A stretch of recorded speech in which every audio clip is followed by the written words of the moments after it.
Monsieur Koulibaly, demande la parole. Faire à cet terme de vos travaux de recherche vos travaux de fin d'études, pas de recherche, mais de fin d'études sur le thème déploiement d'une architecture FTTH dans un numéro. Vous avez cette présentation va se faire en trois phases. Première phase, présentation des travaux. Deuxième phase, échange pour l'amélioration de votre travail avec le théorie. Et troisième étape, la délibération. Donc, nous allons démarrer maintenant avec votre présentation qui doit durer 20 minutes. Et c'est comme vous. Bonjour chers membres du jury, bonjour chers auditeurs. Je voudrais commencer par vous remercier de votre présence pour l'évaluation de ce travail et ensuite remercier mes différents encadrants qui sont Mme Ina Balé-Ngano, enseignante-chercheuse à l'EDATIC, et M. Sanogo Mambaka, chef de projet à Atlanta Group. Aussi, je profite également pour remercier mes amis qui ont effectué les déplacements pour assister à cette soutenance. Je suis Koulibaly Zoumana et ce matin, je vais vous présenter le résultat de 3 mois de travail que j'ai réalisé en entreprise sur le thème de déploiement de l'architecture FTTH dans un immeuble. Alors, pour la bonne compréhension de cette présentation, nous allons suivre les différentes étapes qui sont affichées sur ce tableau. D'abord, nous présenterons brièvement la structure dans laquelle j'ai effectué le stage, ensuite le projet en lui-même, puis une description brève de la fibre optique qui est l'élément clé de ce projet. Ensuite, par une étude technique en vue de comprendre le réseau existant, nous allons enfin réaliser le projet proprement dit. Alors, il faut dire que les besoins de l'Internet, les besoins divers de l'Internet ont démontré l'insuffisance des câbles de cuivre qui transportent les données à faible vitesse. Et de plus en plus, l'on s'achemine vers les contenus auto-générés. Alors les utilisateurs ont plus de données à faire monter qu'à recevoir. C'est donc ce qui a poussé à la naissance de la fibre optique. Et depuis 1989, la Côte d'Ivoire a commencé le déploiement de son backbone et cela est resté progressif. C'est devenu ensuite un marché pour les entreprises de la place qui exercent dans le domaine des télécommunications. Et tel est le cas pour l'entreprise Atlanta Group dans laquelle nous avons effectué nos stages. Elle se situe à Congo de Rivera, à Toban, et exerce dans le domaine des télécommunications et de la sécurité informatique. Son organigramme se présente comme suit. Cette entreprise est constituée de 3 départements, mais nous avons effectué nos stages dans le département des opérations, plus précisément dans le service informatique et télécommunications que nous pouvons observer là.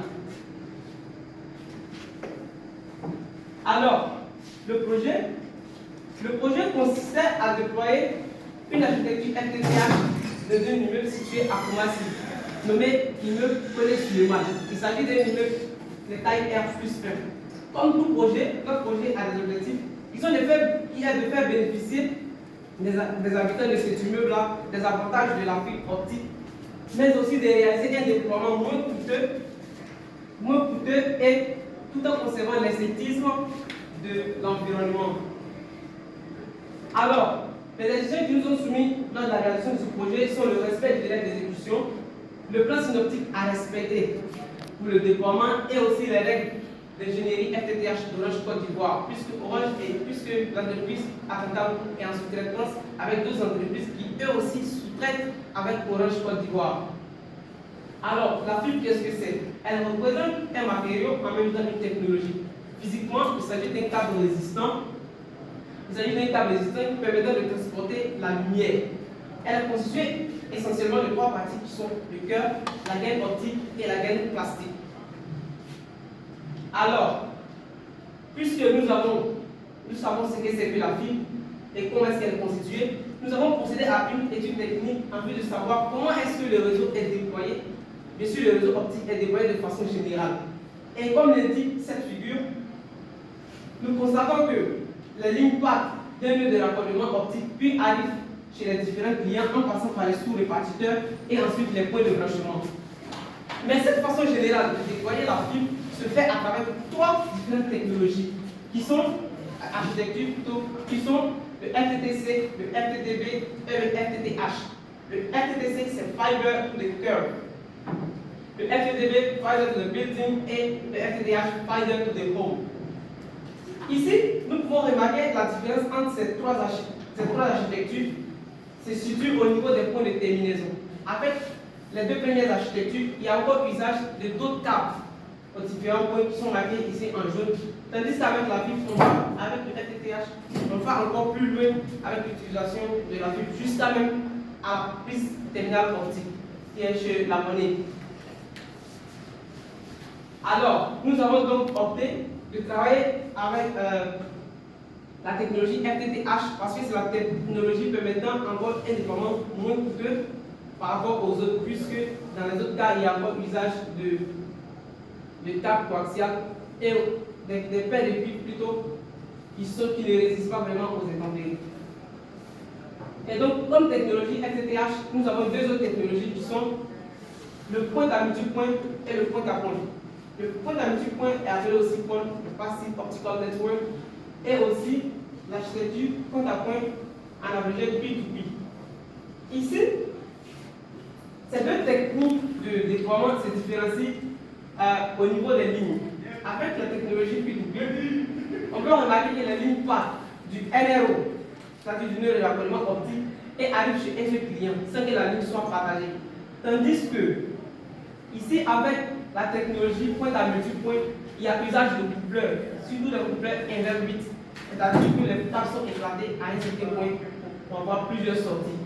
Donc, pour un souci économique, en vue de raccorder plusieurs clients et utiliser le moins de câbles possible, les déploiements à Orange Côte d'Ivoire se font généralement avec la technologie point à multipoint, quand même que ceux avec le point le P2P sont aussi utilisés mais rarement. Alors, nous avons continué avec l'architecture point à multipoint ou PON. Mais cette architecture chez Orange Côte d'Ivoire est déployée encore avec 2 autres techniques qui sont la technique legacy et disruptive. Avec ces 2 techniques, il y a une différence qui se situe au niveau des points de branchement. Parce que l'architecture legacy, elle utilise bien des coupleurs au niveau des sous-répartiteurs, mais au niveau des points de branchement, elle n'utilise pas de coupleurs. C'est seulement avec l'architecture disruptive que nous arrivons à utiliser des coupleurs au niveau des points de branchement. Et comme nous nous trouvons dans le cas d'un immeuble, il est encore plus préférable d'utiliser l'architecture disruptive afin que les câbles ne soient pas gênants dans l'immeuble. En architecture disruptive, nous avons le dimensionnement des nœuds qui se fait comme suit. On part du nœud de raccordement optique, puis on arrive au point de fissure et de couplage. C'est dans ce point-là que tous les raccordements sont réalisés, ne plus qu'il y ait de raccordement dans la suite des lignes tirées. Et nous arrivons au point d'aboutement, et de ce point, nous avons 2 possibilités.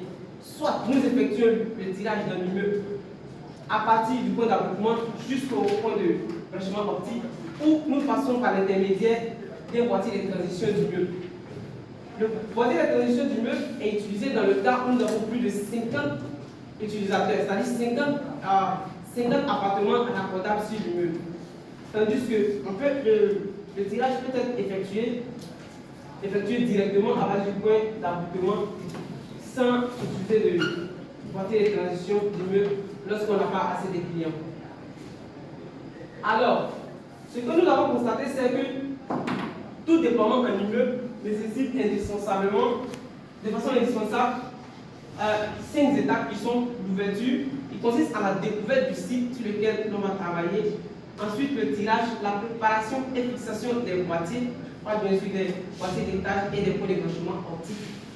Et ensuite, les raccordements, puis les tests. Alors, nous sommes donc passés à la réalisation de notre projet puisque nous avons vu comment est-ce que le réseau est déployé et comment est-ce que ce réseau-là est déployé dans les immeubles. Il faut noter aussi que dans les immeubles, il y a un but esthétique. On a un objectif esthétique et économique. L'esthétique, pour ne pas que les câbles soient pris à partir des poteaux, ou être dirigé directement vers les immeubles, car cela dégrade et est désagréable à la vue, à l'égard de la couleur des immeubles et tout. Notre projet, le plan qui nous a été confié est celui-ci. C'est un plan synoptique qui permet de connaître les raccordements à faire et les différents emplacements des boîtiers à raccorder. Alors ici déjà nous pouvons remarquer la présence d'un point d'aboutissement noté ici PA et ensuite ce cercle représentant un boîtier, un PVO, un point de branchement optique qui va relier 6 équivalents logements. Les équivalents logements représentent les personnes raccordables sur l'immeuble. Ensuite, nous continuons sur le plan et nous pouvons observer encore un deuxième point de branchement optique sur lequel seront reliés 6 autres équivalents logements. Donc, c'est après lecture de ce plan synoptique que nous sommes passés à la pose des tuyaux PVC, ici que vous pouvez observer. Des tuyaux PVC et ensuite nous sommes passés au tirage du câble que l'on peut observer à ce niveau. Et ici aussi le tirage à partir du boîtier d'aboutement il est dédié au tirage de cet immeuble-là.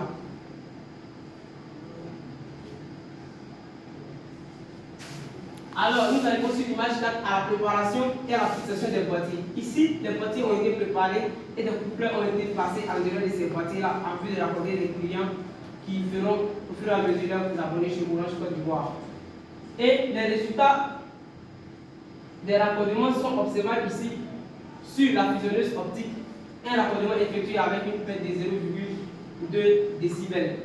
Ici, nous avons utilisé une image parce que les raccordements au point d'aboutissement et au point de branchement optique ont donné le même résultat qui est la perte de 0,2. Et une bonne perte parce que la perte maximale acceptable c'est 0,5 décibels.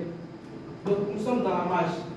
Et ensuite nous allons procéder à un tirage au central de Massy pour pouvoir relier la ligne tirée au cluster auquel l'immeuble doit faire partie. Ensuite, nous avons finalisé avec les différents tests. Ici, 2 tests sont réalisés, le test de continuité et le test de puissance. Le test de continuité nous permet de savoir si notre ligne est défaillante. Donc, nous injectons une lumière à partir d'un laser optique et si cette lumière est observée à l'autre bout, alors la ligne n'a pas de discontinuité. Donc, le tirage est bien fait. Ensuite, nous avons procédé à la prise de puissance à l'aide d'un power meter. Et ici, nous pouvons lire 19,54 décibels mesurés en milliwatts, qui est bien supérieure, c'est moins 19,54, elle est bien supérieure à la puissance minimale requise pour les installations FTTH. Nous avons ainsi terminé la réalisation du projet et le boîtier est à présent prêt pour les raccordements et les différents abonnements qui seront effectués chez Orange Côte d'Ivoire. Ce boîtier est marqué lors de la préparation avec le nom du cluster, le nom et le numéro du cluster, le numéro du boîtier, la distribution auquel appartient le boîtier et le nombre de coupleurs contenus dans le boîtier. Alors, pour aider ce projet, nous avons fait usage de plusieurs matériels tels que le câble, une perceuse, une fusionneuse optique qui nous a permis de réaliser les différentes soudures, une pièce à décaper, un stylo laser, une pliveuse, et etc. Et à la fin, nous avons évalué financièrement ce projet et nous avons constaté que ce projet vaut 5 835 705 francs CFA.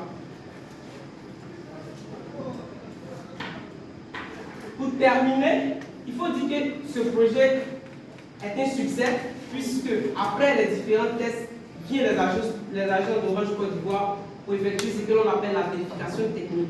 Alors, lorsque la vérification technique est validée, c'est-à-dire que toutes les règles d'ingénierie FTTH d'Orange Côte d'Ivoire sont respectées. Et cela avait bel et bien été effectué. Mais, pour finir, nous disons que le déploiement d'un immeuble R+1 a coûté plus de 5 millions de francs CFA. Avec l'arrivée imminente de la 5G, nous se pose des questions de savoir si l'on va se passer de la ville avec cette technologie de la 5G. Merci, cher Merci, M. Ibali, pour votre présentation. On va passer aux questions, aux échanges avec le docteur Kwasi. Monsieur Koulibaly, allons à la page 15 de votre manuscrit.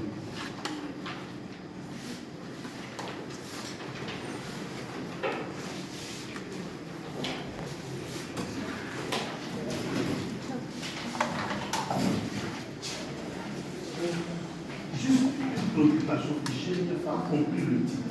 Le premier sur dimensionnement des nœuds. Qu'est-ce que vous entendez par dimensionnement des nœuds? Dimensionnement des nœuds, il s'agit de différencier les nœuds. Les dimensionner, c'est en quelque sorte les séparer. Sinon, moi je travaillais un peu sur le Wi-Fi.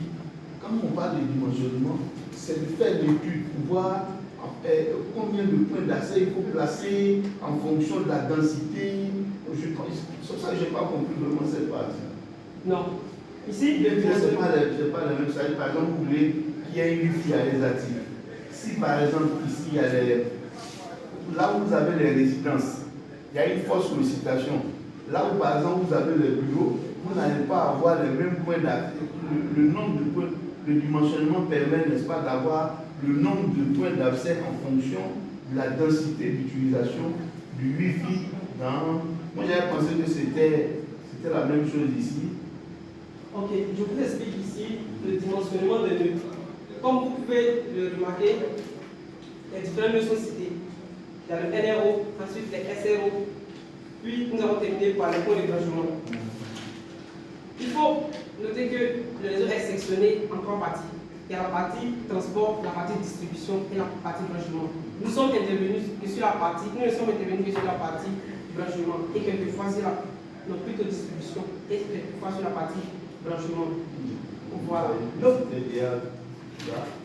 oui. Voilà. Donc le dimensionnement, il est fait avant même d'effectuer le transport. Et on prend en compte les différents logements qui existent sur différents sites avant la construction des bâtiments pour servir jusqu'au répartiteur. Allons-y à la page 22. Je voudrais que vous m'expliquiez un peu le schéma qui est là.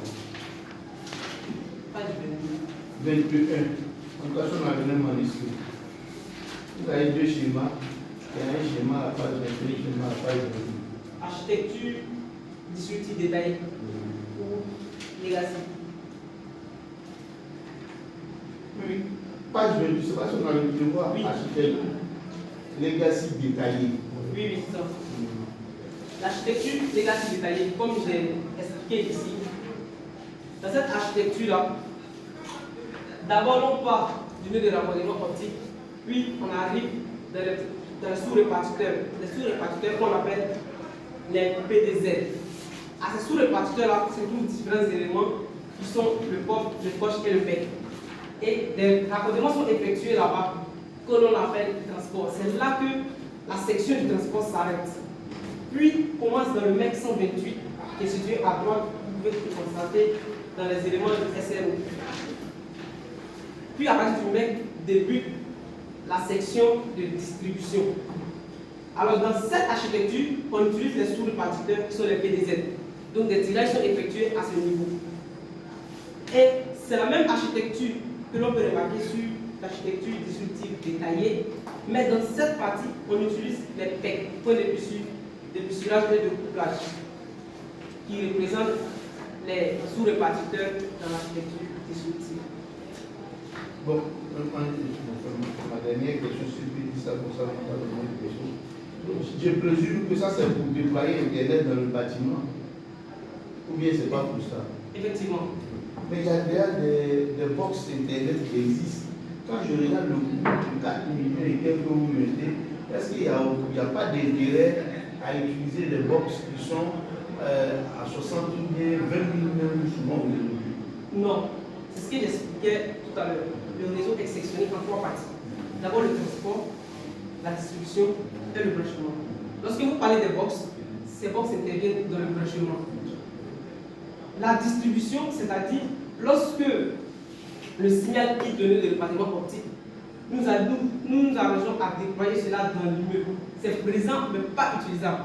Et lorsque vous voulez utiliser le boîtier que nous avons présenté enfin, ce boîtier, notre travail consistait à placer ce boîtier.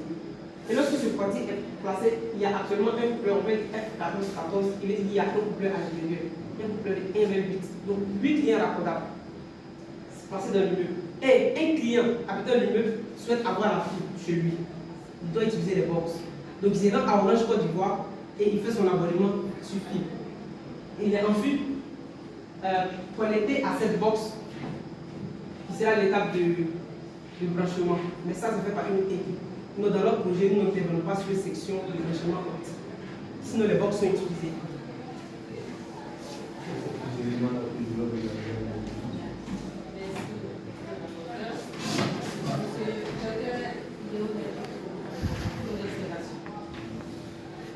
Merci, madame.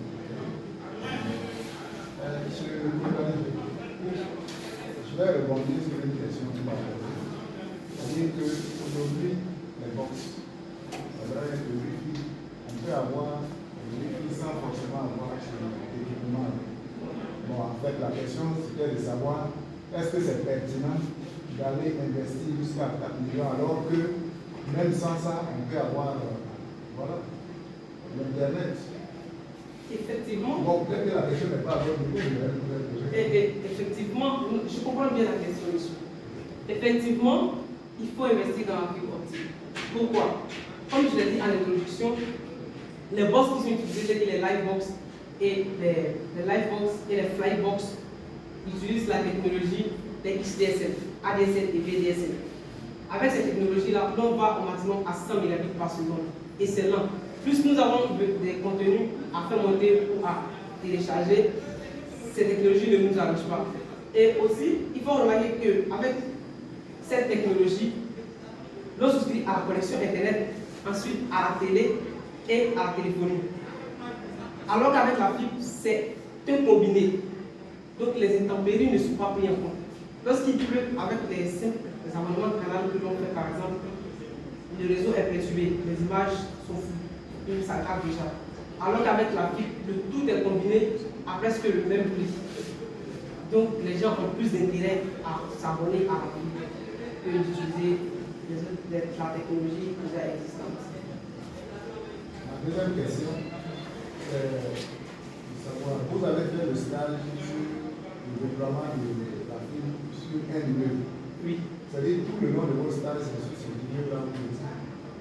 Non, sur tout le long de notre stage, nous n'avons pas travaillé sur l'immeuble. C'est pourquoi dans le cahier des charges, j'ai défini un peu la période d'exécution de l'immeuble. Mon projet portait sur l'immeuble.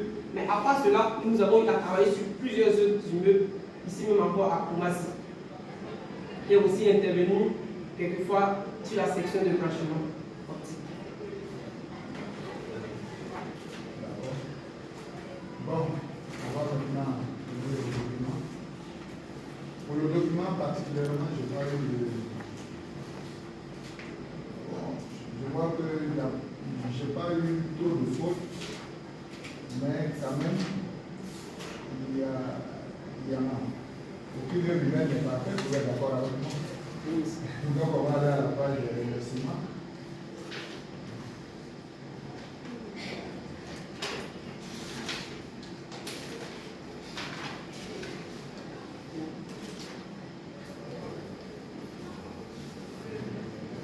Bon, c'est juste pour indiquer que les noms, quand vous décidez de mettre les noms sous une forme, il faut mettre tous les noms sous la même forme dans le document. Vous avez constaté que dans les deux derniers paragraphes, les noms que vous avez cités ne sont pas en gras. Peut-être que vous avez des explications à vous donner. Pourquoi vous avez mis les noms en gras et puis ceux-là ne sont pas en gras?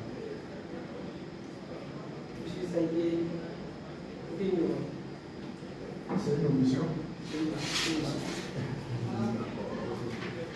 Bon.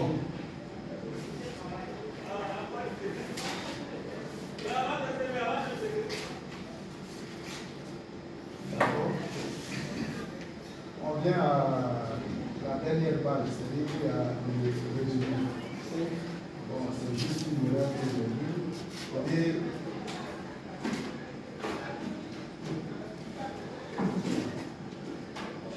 quand vous faites une phrase, après puis, après le point virgule, je pense que ce n'est pas une majuscule qui commence. Oui. La majuscule commence après le point. Donc peut-être il faudra essayer de dire ça. Sommes-nous, en principe, il n'y a pas de tiret entre nous et sommes. Vous suivez dans le même paragraphe. Nous sommes. Vous avez tiré entre sommes et nous. Dans la présidence, c'est vrai, il nous a donné des attaques. En tenant compte de ça, je vais m'arrêter ici par rapport au. Merci, Dr. Hugo.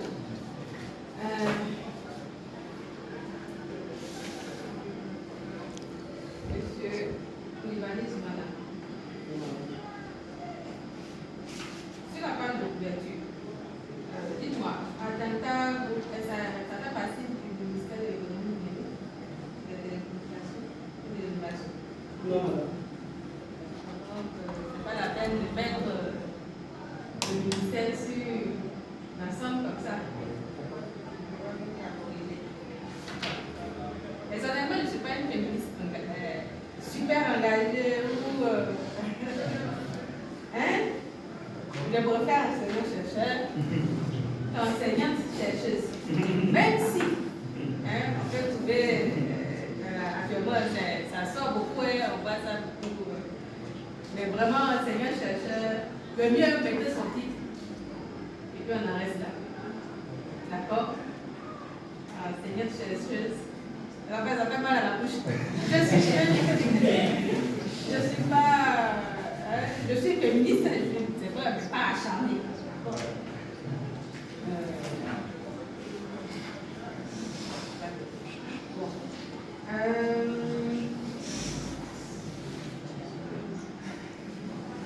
Dans vos remerciements, c'est juste pour la rédaction du mémoire que vous remerciez tout ce monde-là. La rédaction du mémoire. Que pour la rédaction du mémoire? La rédaction est aussi mon parcours scolaire. Non, mais là, ce n'est pas dans la rédaction du mémoire. Si vous me dites pour le mémoire, disons, la réussite de ce mémoire, vous remerciez toutes ces personnes, je suis d'accord, mais pour la rédaction, vous avez rédigé ou quoi? En mémoire, non, à peu près. C'est pas de honte, votre parcours. Oui, mais il faut noter que... Non, je vais juste dire, je préfère que vous disiez par exemple, ce mémoire n'aurait pas vu le jour, plutôt que la rédaction du mémoire. D'accord. D'accord.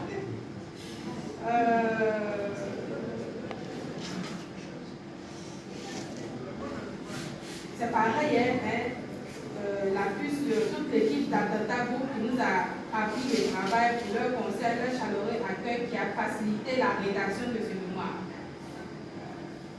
Bon, je pense que ça ne s'est pas arrêté juste sur la rédaction, mais c'est tout le travail peut-être qui a abouti à la rédaction du mémoire. Donc, nous voulons les réfléchir sur tout ce travail-là que nous avons fait. Tout sur la rédaction. Tabulation, pareil, vous les mettez au pas. D'accord? Toujours le même souci de la structure d'une liste, parce que vous énumérez une liste pour faire correctement. Introduction, chaque puce, vous commencez par une minuscule, point virgule, la dernière puce point. À la page, c'est quoi déjà? Je pense que c'était le sommaire. Non, les sigles et abréviations. Vous voyez votre sommaire là, fini à la page suivante. Et puis juste après, vous mettez sigle et abréviation. C'est pas le même contenu, je dirais. Donc vraiment, moi, c'est pareil. Ça fait bizarre. On voit conclusion et puis juste après, sigle et abréviation, c'est bizarre. Soit vous mettez, vous arrangez pour mettre sur une page le sommaire. Le sommaire sur une page. Ouais. Tout ça, c'est une seule ligne qui se retrouve de l'autre côté après. Il n'y a pas de ligne. Le document que nous avons, le sommaire continue à la page suivante. Le sommaire, la conclusion, c'est sur la page suivante. Le cycle que vous avez corrigé. Disons le sommet tient sur une page. Oui. Parce que chez nous, c'est pas ça, c'est pour ça. C'est les numéros d'impression sur moi. Non, il ne faut pas que l'impression fasse ça. Hein? C'est un PDF que vous avez imprimé. Donc, tu ne peux pas avoir ce qu'on a dessiné. Faites en sorte que le sommet tienne en une page, pour éviter que la dernière ligne, qui est un petit mot, se retrouve seul là-bas. D'accord?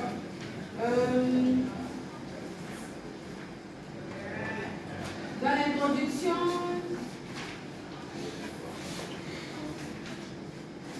hein, votre introduction là, j'ai retrouvé ça en ligne. Donc, l'introduction, oui. Quelques phrases que j'ai déplacées. c'est du plagiat quand même. C'est du plagiat. C'est pas parce que vous allez faire un patchwork Normalement, un mot qui ne vient pas de vous, vous l'avez pris. Sinon, quand vous ne dites pas, vous avez pris, on suppose que ça vient de vous. Donc, si on le trouve ailleurs, c'est comme vous avez plagié. On n'a pas dit de ne pas prendre. Mais il faut avoir l'honnêteté de dire que ça, on le pris ici. Oui.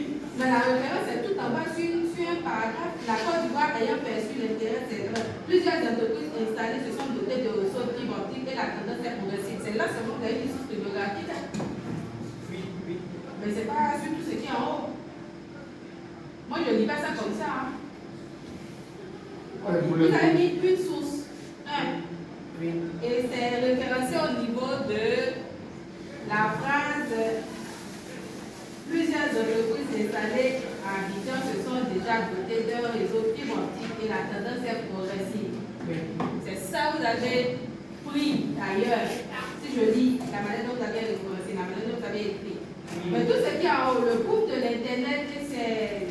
En fait, je veux dire que cette phrase-là, jusqu'à 1989, c'est un patchwork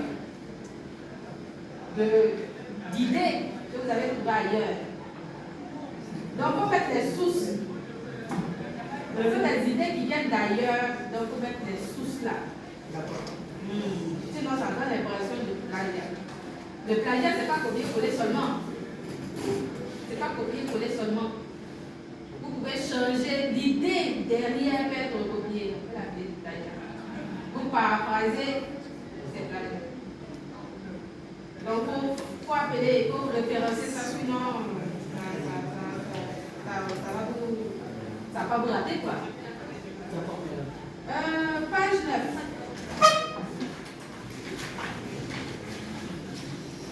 Délai d'exécution du projet. 6 jours. Je ne vais pas loin. Délai d'exécution, il y a 6 jours pour faire votre projet.